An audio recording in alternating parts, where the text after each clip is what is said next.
kale osibyo tya oli otyo mulungi atulaba atugobera yekomere ku BBS final timbe gagadde zikizankubuze ko nekiramuze kitukufunta assalamu alaikum emirembe gya Katonda gikubeereko gikubune gitambule naawe olunaku lwonna rahmatullahi wa barakatuh nango gizemu erikune gonna erimu n'amatwatu ini gonna Idi Mbaraka bannange mwe bali kusiba mwenna abasiraamu ate nammwe abali mu kumaliriza badokita bano bali mu kumaliriza ennaku za ndoza mwenda mwe muyingire ennaku 10 naffe tusigazaayo 10 bannange so kitegeeza nti empisa zibadde nnyingi nnyo akaseera kano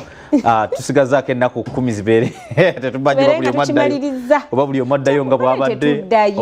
tetuddayo tusigale n'empisa ennungi nga bwe tubadde mu nze bana ekinjagaza ekisiibo ffenna tuba tuti oli ne bw'omulinnyako yitawo munnange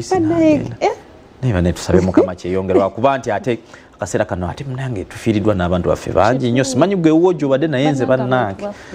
actually ebiseera bino kimpadde ekirowoozo nkedde leero ku makya ku ofiisi nembuuza bawala bange ku ofiisi singa mukedde ku makya nga nfudde tekyagala kuwulika naye ate kituufu ate nga kisoboka nkubuulire omu kyakoze kulukusa maziga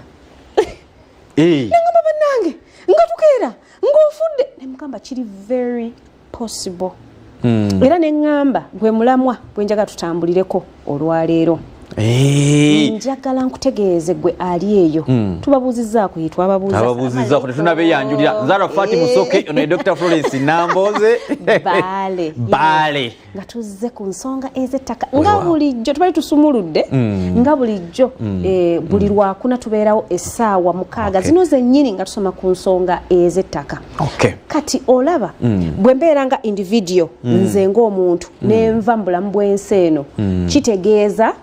muyina okunkolera letters of administration oba muyina okunkolera a grant of probate bwemba naleka ekiraamo bwemba saaleka kiraamo mugenda kukola letters of administration ekitono ennyo letters of administration zitwala emyezi 6 wangi with all the procedures kale myezi nga3 naye ne bwe giba 2 katugeze actually ne bwe guba gumu nga ze letters of administration ebanga zigenda otwala ng'ebintu byonna biyimiridde mwogo omwezi omuntu guweddemu baku asirise buli omu kwabadde adipendinga buli omu yoyo buli omu akasimu akakubira oyo kakati what next kati as a company era kyova olaba abantu abamu properties abe baziteeka mu mannya ga company nja kuwa ekyokulabirako ekya Sudir njojja kwesanga nti property ezaali ezaabwe ezimu zaali mu company Rupaleria group waddenga naye ng'omuntu ayinza okuba yalina properties era ne bamukolera maybe a grant of probate or letters of administration naye bwe zibeera nga ziri mu company nga properties ziri mu company amataka amayumba nga biri mu company ojja kwesanga nti company ejja tuula ekole resolution tibane director wa form yafudde koze biseera bisinga company tebya na director era bajja kugamba nti director waffe yakoze eki yafudde and director mukufa twatudde ne tulonda director director omulala era mu bange tone eryo nga company ezeewo ng'ekola ki etambula naye mu byonna nga weebiri asiru tebayimirira basigala bakola bibeera mu ndeeno naye era ojja kwesanga bw'abeera muntu jjuke letters of probate oba grant of probate oba letters of administration zikolebwa ba family member ng'olwo omukyala we agamba aze sibikiririzaamu nga n'abaana kyabadde kitya tekijja kusoboka tetujja kukikola bwetyo ng'awo period ekola ki ewanvu watu kyalina betunoonyerezaako awo nga batandisa okusika omugwa nze ntwala wano nze ntwala ate oyo mwana si waffe nze kitange yaŋŋamba dda simanyi mama we yajja naye ng'awo emirimu giyimiridde kyova olaba abantu abasinga balina ebyobugagga babiteeka mu kampani kubanga amanya kampani ebeera yese running anga muntu naye atesobola okugenda mu maaso wadde ng'omuntu omu akoze eki avuddewo that is one katudde ku ssekinnoomu kubanga wasinga okuba etabbu kati nze njagala kubuuza mukyala munnange ali eyo singa bbaawo kuba ntera obbalaba millionaire's girlfriend billionaire's wife planned wife omwami ali generous I'm married to a generous man marry your friend kati nze njagala okubuuza a woman who is out there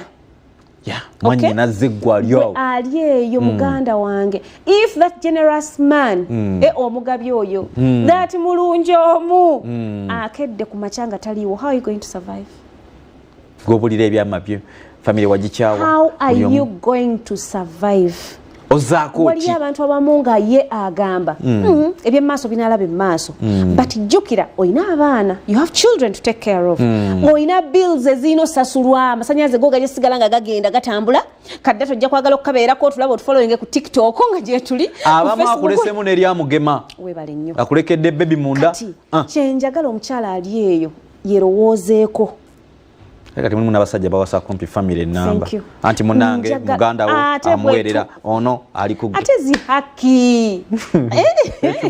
batenjagadde kibikebikkeko naye ate zihaki ojja kubeera eyo mu kifo ky'okwerwanirira nga tolwanisa mukazi munno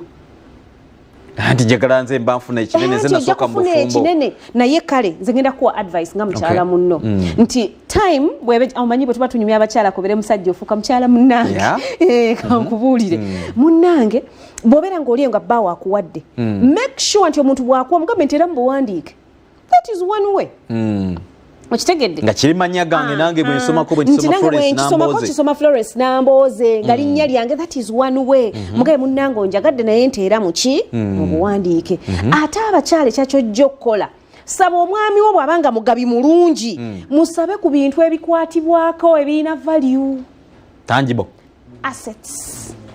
kakati omanyi tulina obuzibu bumu naye gwe ojja kwagala kuwa mmotoka nja kubulya nti emmotoka today its value egenda kubeera waggulu tomorrow that same car actually bw'oba ogifulumya bondi ng'efuluma value yaayo 25% ojja kugigula milioni 10 ogamba oli naye ngikunkuwadde milioni 10 bwenkola ki njagala gitunda kati awe namba plate jukira yafulumye ate namba ezo ziraba oli abadde ayagala namba temufaananya bulungi 61 tutajagala ayagala 222 wakuba n'ebyafayo waliwo nawagireesaawo nno nga tagiseera yet weribeeranga asset nga ttaka nga treasury bills nga bonds bye bintu ebyeyongera value buli lunaku dokita waliwo akantu akayina katulinamu obuzibu era ndowooza maybe olina tukubayo n'akamagwe nga gwekikolotya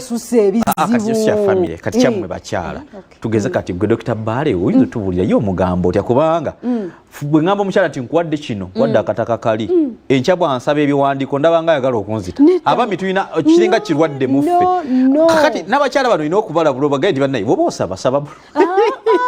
wamma kankubuulire mukyala munnange make it clear era kimugambe kati kankubuulire omuntu akwagala ajja kukulowooleza ne maaso nga taliwo omuntu ajja kukulowooleza ne maaso agambe naye bannange in case I am not around mukyala wange agenda kubeerawo atya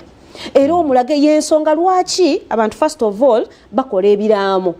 okitegedde oli naakola ekiraamo nti bwe mba nvudde mu bulamu bw'ensi eno ebintu byange bigenda tambuzibwa bwe biti because atunulira munne nagaha mukyala wange oyo bamutawaanye abafamire bamutawaanye omusumba manyi bano siba okitegedde ngenda okuwulira nti ate tuutwo kale yes tojja kubeerawo but byonna obitunulira mu maaso n'ogamba abaana bange babagobe mu nnyumba kyova olaba omwami ayagala mukyala we amuteeka ku biwandiiko ebimu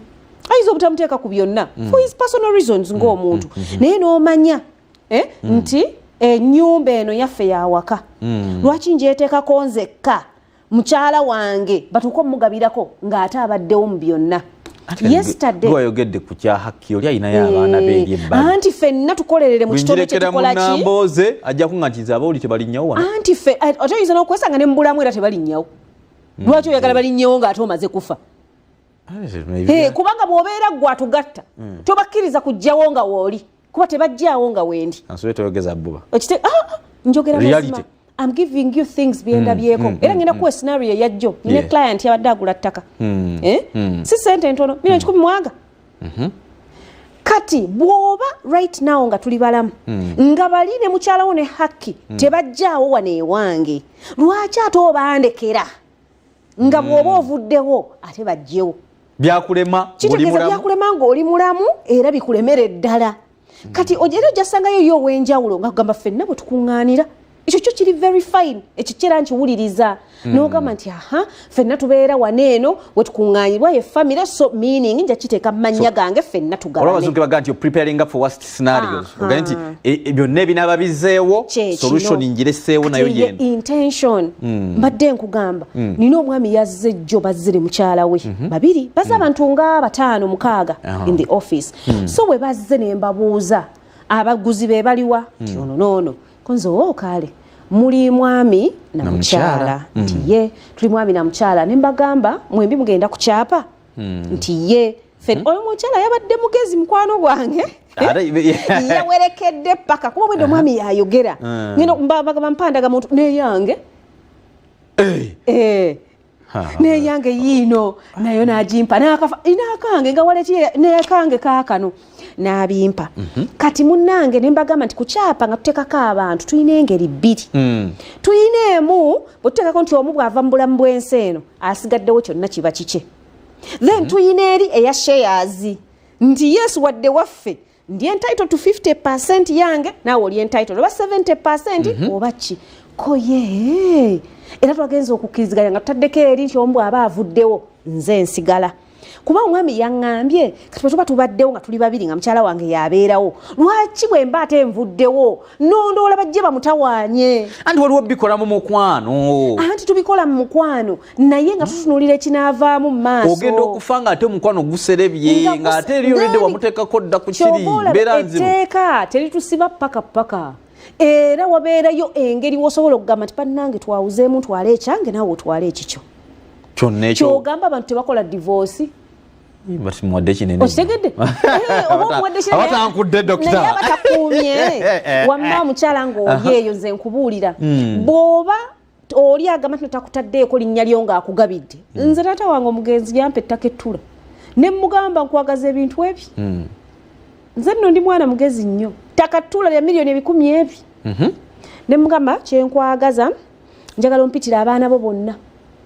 baganda bange obagambe nti bannanga okuva n'olwaleero ettula nga biddewo ono okitegedde n'ekirala ompe mu buwandiike bwetyo bwe namuga kuba nakimanya tiwajja vaayo abagamba namboze si yali mbyettaka oyo omwana mugezi nnyo yali tayinza kintu kye namugamba era n'alemererwa okukikola era okakana yatundawo ewantu esente ze n'azeeriira nga tannafa okitegedde yalemererwa okukikola neŋŋamba nze mufo kyokugenda mu ntalo n'abantu kambe n'emirembe gyange manyi mulimu abazadde abagezi amanya nti nambozi ono akola mu ttaka mugezi eryo ettaka eryo wendirekawo yajja oddisobola era yagamba ono tajja dditunda naye yagenda akomekereza ng'ettaka lyali etundidde nga ssente zaziridde kati nze kyenkugamba nti omwami akwagala n'omugamba ekyo tomulaga nti ama gold digger ndi mubbi omulaga nti muna eddadi omanyi singa toliiwo enkya okimanyi nyinza okwetaaga ssente okubeerawo nennemererwa nyinza okulemererwa twala abaana ku ssomero nyinza okwagala okutunda nennemererwa kubanga buli gwe natwala okuguza ajja kuŋŋaamu ate gwe nannyini kuba eri example gye nkuwadde ey'ababiri omu bw'afa otwala butwazi death certificate nga bamuggyako olunaku olu obeezi naye nga tekikijja twala ebbanga kati wammaga omukyalo omugezi enkyayidi bw'oba osaba abaaya gattirako n'ekirala mu kifo ky'abaaya asabamu kino byonna wamma bisabe dokita omanyi ate kati waliwo wanti era tusabe busabi katonda ng'era omuntu ali waffe kubeera ku kintu ng'ekyobukadde 10 oyo asaanidde but kansoke nkubuza ekintu kimu mukyalawo takufumbira kyekyokka ekyo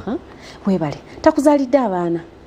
anti nakyo kinnuma dokita ekyo ekintu kikyannuma kati njagala ombuulira omuntu asobola okuwa obulamu omanyi dokita kiki ekyosobola okugeraageranya ozaalidde abaana nga naawe obeezaalidde kituufu naye nga nze even for the 9 months njagala tubaze bala actually emyaka ngeegi oba 5 omwana abeera ku jju yange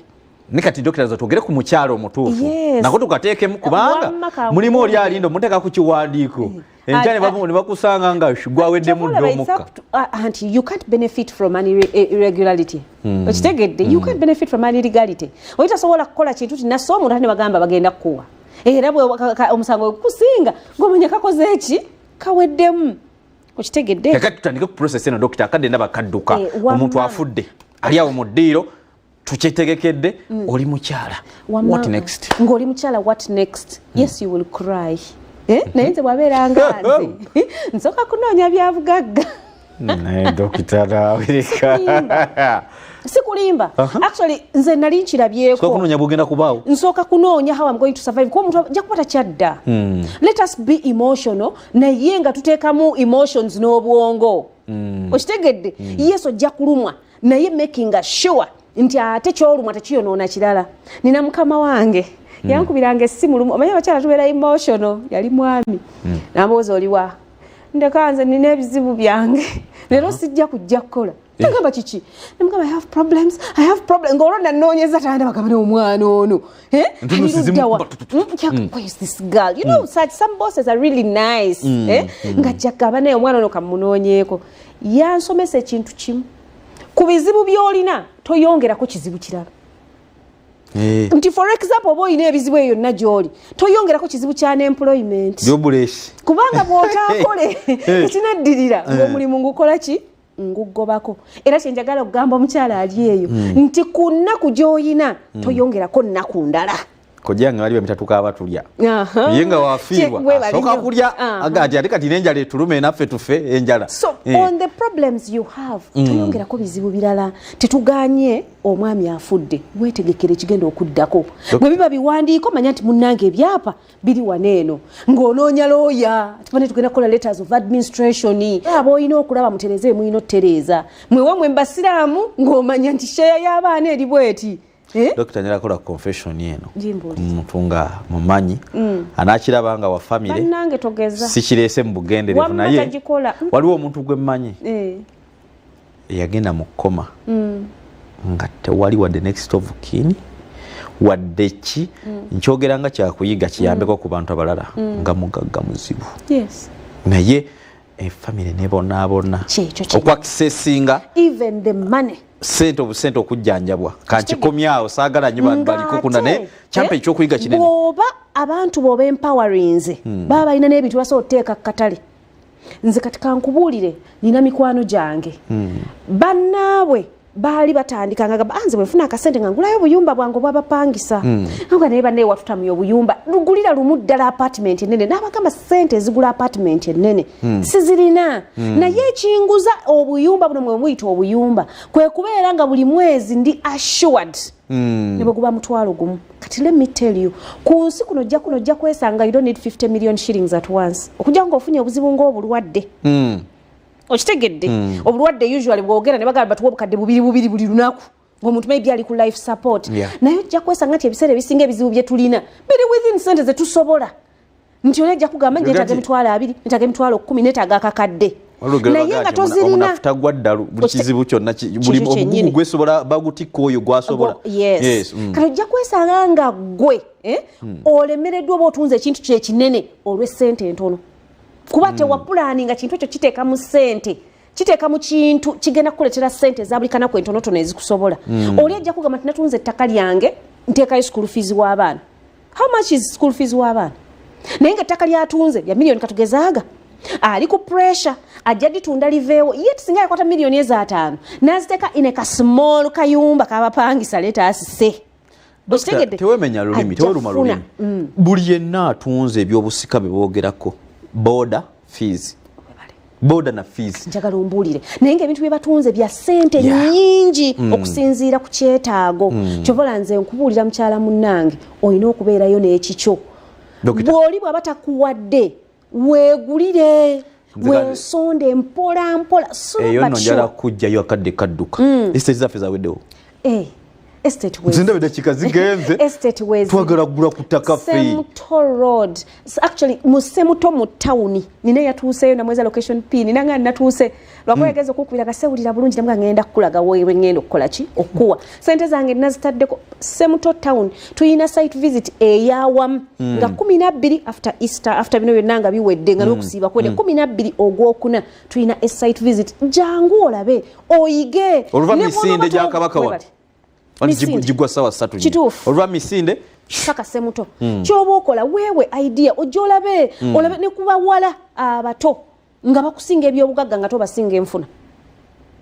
ako kakulu nga bakusinga ebyobugagga ng'obasinga ebyaki ebyenfuna okitegedde nga gwoyingiza ssente nnyingi kuze bayingiza naye nga bye balina tobirina anti toba mwavu mutwe gwe guba omwavu we bali nnyo ate mbulira gw'oyita naye ojja kulaba ofune idea ogayeba ne bulijjo kisoboka nze nina omukyala yayingira Paragon Investment Club omwaka oguwedde n'abeera mundoza nga yeetegereza bananziba bituufu si bituufu n'abeeramu omwaka mulamba yagenda okulaba naye ngaomwaka guweddeko ng'ebyapa tubigabye nga bwe tugenda okukola lisiya tugenda kugaba ebyapa yali omwo ng'alinga mbega atunula banne bagula basonda ndoza nga ye akyatiddemu kandabe guno omwaka bwe gwatandika sente zonna yaziteekayo omulundi gumu alinda guggwe yaziteekayo omulundi gumu ng'amaze okulaba omanyi ekiri ku ttaka ly'Essemuto kati nno famire bampise edda bukubirire nga bw'owaana Ssemuto road ne ku Mityana road twafunyeeko wange yes okyamira obuntu buno ani abukuzigirira wano ng'enguudo namu nnyo z'oliko zonna enguudo zetwogerako teziri mu mazzi no temuli nguudo za busozi era wano actually nataddeyo an image on my social media nga mbagamba ffe tuli eno ku busozi tulengera busozi bunnaffe ate obusozi bazimbako ki Kampala metropolitan wonna w'oyogera kalina anti byebyo bye tulaba we look in the future ng'ojja okusanga ogambe kale gundi oyo nali musinga ne ssente nga ku mulimu bampa ssente nnyingi okusinga ku ye my dear nga kusinga ebyenfuna tulina program gye tukola lwajja tuzimba extra waliwo omuntu yakomentinze aga nti mwe mukyanoonya munjagala gula mu kibuga kati woozimbye ekibuga gye kijja gy'oli kyekikugoberera ate ogenda kiteerayo byonna ate right now ndozola batukoledde amakubo buli woyita amakubo bagakoze amasannyalaze weegali kati mukwano ki ekikutawaanya wewalowooza nti ogenda tambula eddakiika 3 otambulirawo 15 kati kiri ku kyemityana nagyewuunyiza waliwo oludde empigi waliwo oludde busega waliwo oludde entebe eri awo eringa nkulungo bwoti gyoyagala gyodda oyagala kugenda express eggwe omanyi abantu babeera eyo nga bayinamu olwattoma doubtism kulinga kati kisoboka tulibeerawo ddi yemyaka ne bwe giri 10 bypass teyaggwa kisasula giyitako kati express ayiwe wali toliiwa nti balibatadde kijinja express nayo nti eyo bannanga eriggwa ddi batusuubiza ne tugamba ffe munnanga abakkiriza yesu yatulaga ebibatu katugule ettaka bwe tulibeerayo ng'omuga bannange bazadde bamwe baali bakola ki nti munne baali bakola ki buli kimu bakidawutinga buli kimu bakibaga tekisoboka tekijja kubeerawo kati mukyala munnanga ali eyo first and foremost nkugambye oli bw'aba akuwadde ng'akuwadde ettaka mugaye munne nkwegayiridde neeyanziza teeraako n'ekiwandiiko nga kiri mu mannya gange n'abajulizi okitegedde ekyokubiri bw'oba tolina akuwa mukwano weewe join women ngaffe Paragon Investment Club osavinga essente yo mpola mpola omwaka gujja kuggwako ng'olina ekyapa ekyokuwubwa mu mannya go bibeere ng'ekintu kyeweewadde kyowadde n'abaana bo kuba jjukira gwe ng'omukyala ekikyo ky'oli sure of nti abaana bo bajja funa wesasule entujozo awangale maaso mungi awangale Ssaabasajja Kabaka Dr. Emisinde 14 bannange nga 12 rather sorry bannange 12 ogwokuna banne tugenda kudduka emisinde tudduka emisinde wali yagaladde okundabako yagaladde okulaba dokita ng'opirimpa ekikumi ofubutuka ate jjuke nasala omubiri abadde bangoberera mwandaba luli nasala omubiri Paragon ino mugendere mu bujozi bwagundirwa butunda we buli wano tugenda gula obujozi mugenda kuddukira wemba mugenda kulambula sayiti yammwe nga mutaddeko obujozi bw'emisinde gya Ssaabasajja tulina obubikola Ssaabasajja atubeezezaawo awangale maaso moja awangalira Ssaabasajja Kabaka nyongera nange kukkatiriza ensonga eyo 12 bwe tugenda okudduka emisinde gino obujozi bwatuuse dda ku reception ya BBS Refine emitwalo 2.5 bakuwa akajoziko otandika okutraininga oba osanga n'omudali gojja ogufuna Ssaabasajja Kabaka wangale